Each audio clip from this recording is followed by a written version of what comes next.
Okay, ready? Here's the question. Hi, Kathy. Wondering if you can help me. 3 years ago, I lost my mom due to cancer. Since mom has gone, I've gone into a rut with life. I can't seem to get myself up and get into a routine at home. It seems it's the same routine day after day. I seem to have lost my motivation and can't get out of my stuck rut. I can't seem to be motivated, and my laundry, I try to keep up to date, but I only seem to get the kitchen tidied when I get up. Now, one of the things she shared with me, this was Sandra, one of the things she shared with me is that sometimes after dinner, she's so tired that she just leaves the dinner dishes. And so that's why she said, all I can manage to do in the morning is get up and get the kitchen tidied from the night before.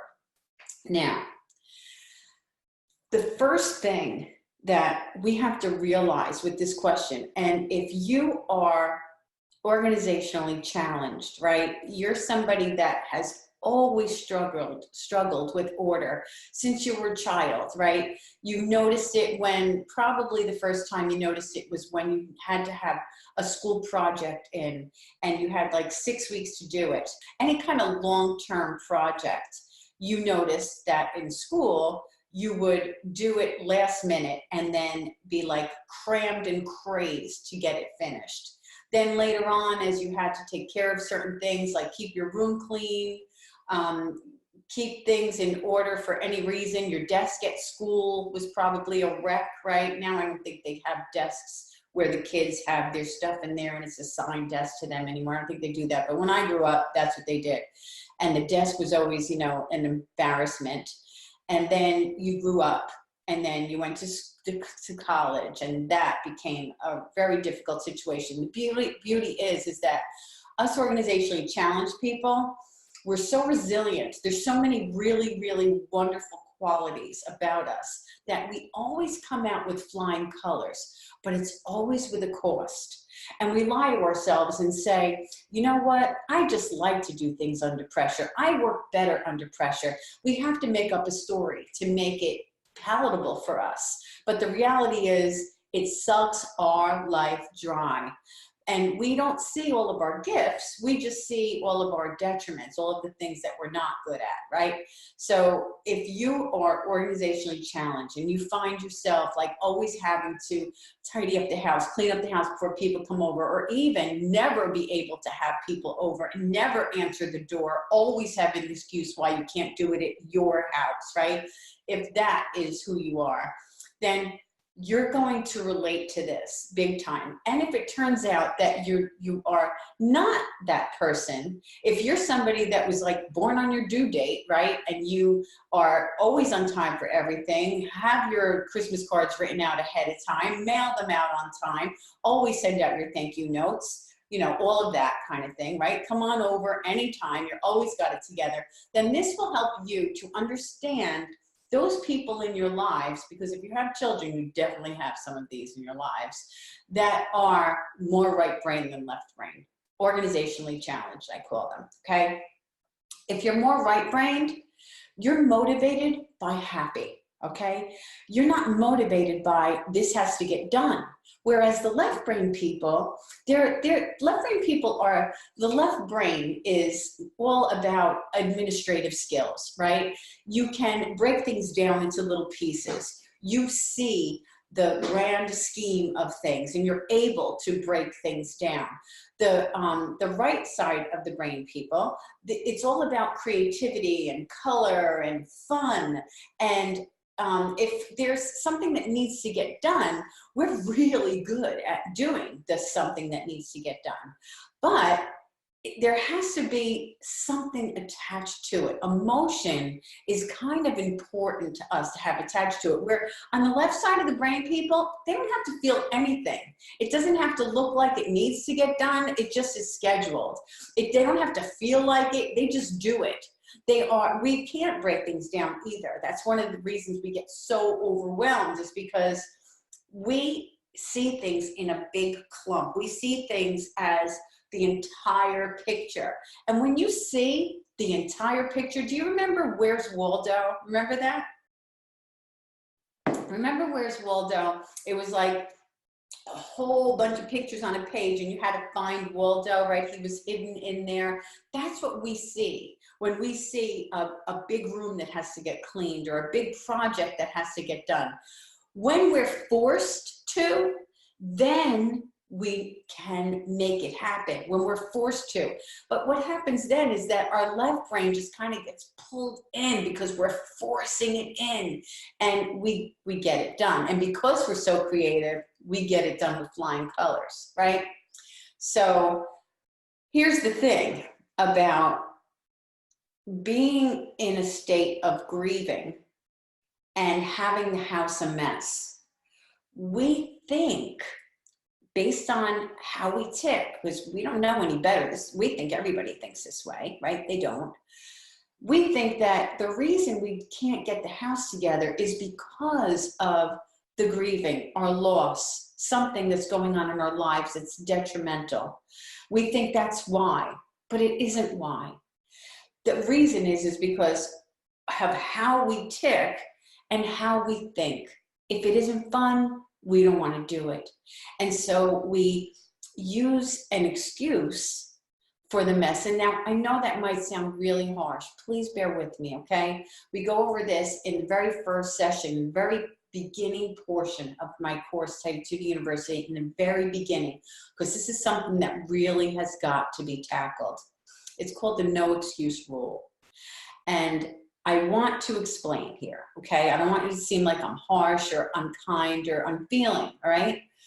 I have examples of real life experiences for myself that I've gone through in life, losing people, being through tremendous grief, and even an accident that I had physically, okay? Broken from my head to my toes. Right? Every bone in my body except for my back was broken. And in traction, in a hospital bed for a long time, in a wheelchair for a long time, okay? And so, and another example I can give is somebody with cancer, actually more than one person, but I'll give this one person's story. I was going to a church, and I had already been organized by then. I learned how to get organized, because being organized is a learned skill, okay? So I used to be a slob, right? I used to be just completely out of control. I learned how to get it together based on a book that I read from called Sidetracked Home Executives, Graham Young, Peggy Jones. I learned how to get organized. I implemented it. I lived a whole different life, right? So now I'm in that position where I'm living the life, right? And I'm going to a church, and I hear about a woman who has cancer, and that there's people getting together who want to help her, right? So I'm thinking, well, how could I help? Some people were babysitting, some people were dropping off food, and some people were shopping for her, you know, all kinds of different things, taking the kids into their errands and things that her children had to go to. So I thought, well, I can clean her house. I could go to her house once a week and clean. And I was positive that I was going to have to go in there with a shovel. You know, I'm like, oh, I'm going to really have to dig her out. She's been bedridden for a long time. 2 little kids. Husband was working during the day, going to school at night. An invalid mother that lived with them. I'm like, oh my God, it's going to be a disaster in there. And guess what? It wasn't. It wasn't. This is what had to be done. What had to be done was anything that required elbow grease, okay?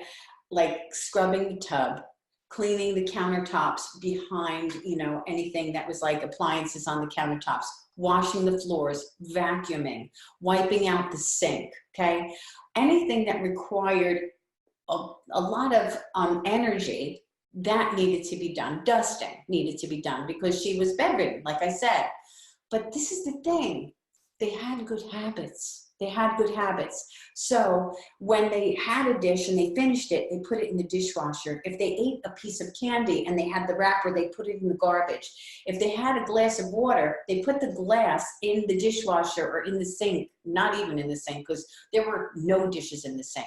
If they had laundry, they put it, they got out of the shower, they didn't drop their towel on the floor, they hung it up. It was really simply good habits. We don't realize that it takes the same energy to take that towel and drop it on the floor as it does to hang it on the hook, to take those clothes and put it in the hamper as it does to leave them on the floor. We don't realize that, because another thing about us right brain people is we have a warped perception of time. We can't gauge how long something's going to take. We think everything's going to either take forever, so we never start it, or we think something's going to take no time and we jump right in, right? One or the other. Normally it's the other, where it's, oh my God, that's going to take forever. I can't do that. I had a man invite me to lunch one day. He was an elderly man. I used to teach my course in adult schools, and he called me up and he said, Kathy, do you think I can take you to lunch or even just buy you coffee? I really want to talk to you about what your class did for me. And I said, okay. So we met at Barnes and Noble and we sat down, and he told me that his kids stopped coming over because of the mess in the kitchen. He said one particular mess was just like an overly stuffed pile of papers and books and things in a corner that, they were like, one of the kids are gonna get hurt over there. And he said, I put off doing that for years. He said it was there for good 2 years or more, getting bigger and bigger. He said, I applied what you taught. And I said, okay, wait, I'm going to believe what Kathy said. It's not going to take as long as I think. I'm going to set a timer for 15 minutes and just do it for 15 minutes. He said it took him an hour. It took him an hour to do the entire thing that he wasn't doing for 2 years. That's an example of us thinking that things take longer than they actually do, okay? So here's the thing. When we lose someone, right, and we get unhappy, because of our natures, we feel like we can't do what needs to be done because we're so schooled into thinking that what we need to do is based on how we feel. But it's completely not true. You know people in your lives that have lost loved ones, right? That love them like nobody's business. I mean, I know that I loved my father immensely. I know that other people have loved their fathers immensely. We all know people that have lost wives, children even, right? Spouses. We know that this has happened. And yet we see that in some people's lives, they still make the bed, they still do the dishes, they still clean up the kitchen, they still vacuum. And in other people's lives, they can't manage at all. They don't do anything, right? And so a lot of us say, well, it's depression, right? It's not. It's not. I have friends, I know people, and I'm sure you do too, that are on medication for depression, clinically depressed. Sometimes it's all she could do to get out of bed every day. You could eat off her floor, okay? She's not manic, all right? She's not manic. I'm not talking about somebody that, oh, well, there's some people that are just like, they're always cleaning, they're always cleaning. No, it really is simply a belief that this just has to be done and I can do it, and that it's really just good habits. We're used to doing something a specific way and used to feeling like if I don't feel like it, I can't do it, which completely isn't true. It's not true. So the woman that I'm talking about that I went to help, right? Her house didn't have all clutter and crap all over it because it was just their standard, right? Now, I had people in my lives that also passed away from cancer, very, very close people to me. And their homes were never a disaster, not for 1 minute. You never had to go over there and the people had to make an excuse. Please excuse the mess. They might have said, please excuse the dust or something like that, right? But never, please excuse the mess, because there was no mess. Now, the other example, with the car accident I was in, I was 2 years into learning the system and working it, right? 2 years into it.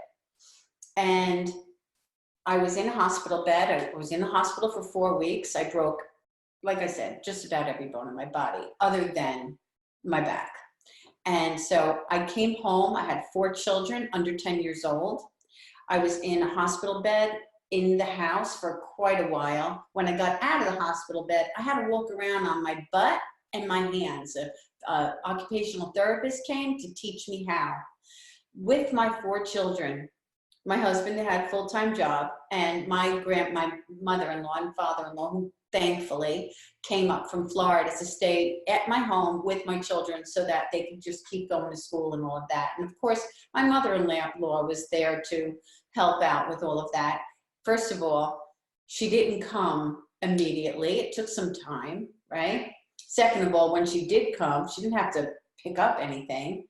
And everybody in the household that lived there, they were trained, right? It's really just a training. It really seriously is a learning experience. There's nothing wrong with you because you can't keep it tidy. You're not lazy, you're not unmotivated, you're not this, you're not that. None of that. You just didn't learn how. The world is predominantly, actually the world is predominantly right-brained, really, but the left-brainers, they rule the world. And because they rule the world, well, you know what, we're gonna do it this way. It's besides the fact it's an easier way to do it. Here's X, Y, and Z, follow the lines, here you go, do it, right? It's a little bit more complicated to do things the right-brained way because there's all flowery happiness kind of attached to it. And it just isn't as effective. Also, we aren't the ones, unless we learn how to harness what it is that we have within us, we aren't able to implement all of the things that can be implemented in the world to be like, hey, here's a way we could do this, let me teach you. And the reason that we don't do that is because until we get it together, we can't do that. That's why so many books are written on organization that we have purchased that has not worked for us because they're written by the organizationally gifted. They're written by the people who are predominantly left-brained. So when they start, then when they say, okay, ready? Here's what you do. Prioritize, make a list of everything that has to be done. Think of the things that are the most priority and do first things first. That's what they say, right? What does that translate to us? That translate, I'm gonna get a pint of Haagen-Dazs and a spoon and go to bed. Because we think everything's a priority. That language doesn't speak to us. But those are the people that are writing the books, right? You can be the person that writes the books. All you got to do is figure out how to harness the amazingness that you are and, just learn what it is that you need to learn. So my answer to the question is this. You can do anything you need to do, even if you don't feel like it. It isn't because your mother has passed away, you have gotten into a car accident, or you've been diagnosed with a disease and you don't feel good, that the house is a mess. It's simply because of the habits that we have formed and the misunderstanding that we have about our own selves and how we tick. So we don't know how to proceed and how to be the best that we could be. The other thing about doing this work is this. It helps you get better. When we're in a state of grieving and pile on top of that crazy disorder in the home, it hurts our hearts. There's guilt attached to it, especially if we have a family. We feel horrible that the kids are going to bed with, sweatpants on instead of their pajamas because nothing's clean. You're digging in the laundry for socks because nothing's clean. You're sending them to school with, stupid stuff in their lunchbox because you didn't go food shopping. So there's all this random things for them to have for lunch. They're late all the time for everything. You're embarrassed about the house. You feel bad because your spouse is like, I don't want to live this way, but he loves you. It might feel like I can't do that because somehow we feel like we're like being disrespectful to the memory of the person that passed away. But it's just a story. It's just a story. It isn't true. The people that lost their spouse, their child, their husband, they make the bed grieving. They do the dishes grieving. They vacuum grieving. Now, I'm not saying that it's never a time that they just stay in bed and let things get undone. I'm sure they do. I know my friend who stays in bed for days does with her depression, right? Until her meds get straightened out. But what I'm talking about here isn't a messy home. I'm talking about dust, vacuuming, cobwebs, things needing to be swept. Because the other things are just habits that she does. She wakes up and she makes the bed automatically when she gets out of the bed.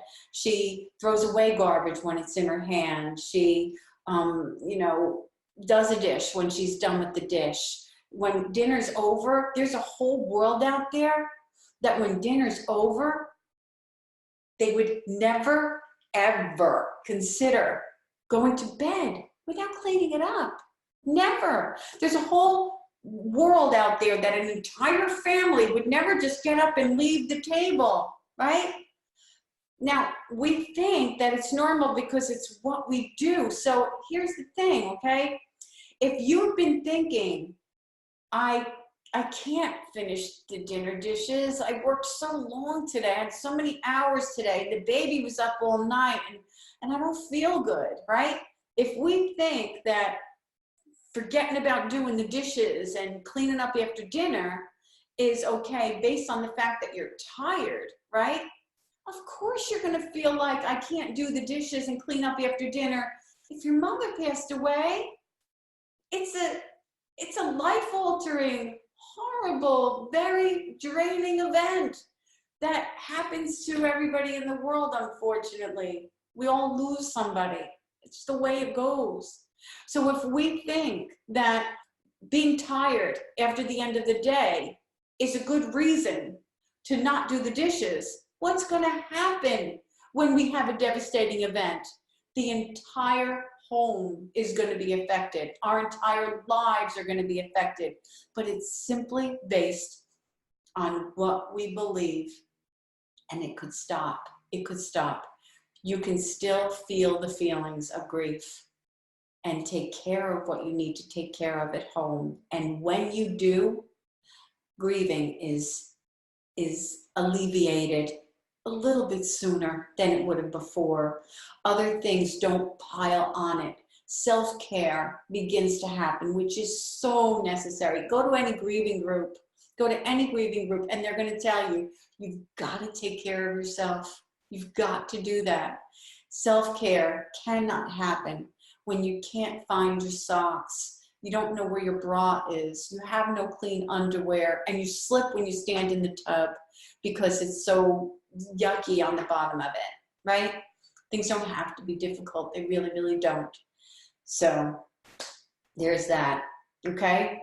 But anyway, I'll do that. Now, if anybody is interested in my course, I'm doing actually a boot camp now, and it's really soon. So it's starting on Thursday, but I'm doing an encore of the first session.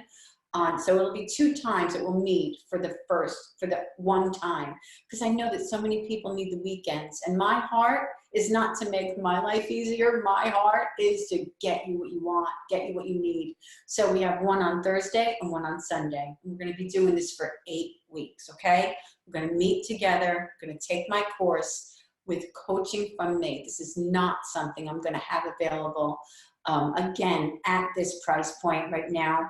It's half the price what it would be, and it probably will go up because you're getting an insane amount of my time and my heart and all of the work that went into doing the boot camp. So I'll put the link in here. And if you have any questions about it, private message me. If you're watching this on YouTube, because I'm hoping to get this on YouTube when I'm done, or if you're getting this in my email, then, email me, Kathy@thetidytutor.com. We'll talk about it. All right. But the best thing to do is to just sign up. Just sign up and get your life back. Before the new year comes, it's the perfect time to get this done. Have the holidays be the most amazing time. We'll be going through the holidays together. How fun will that be?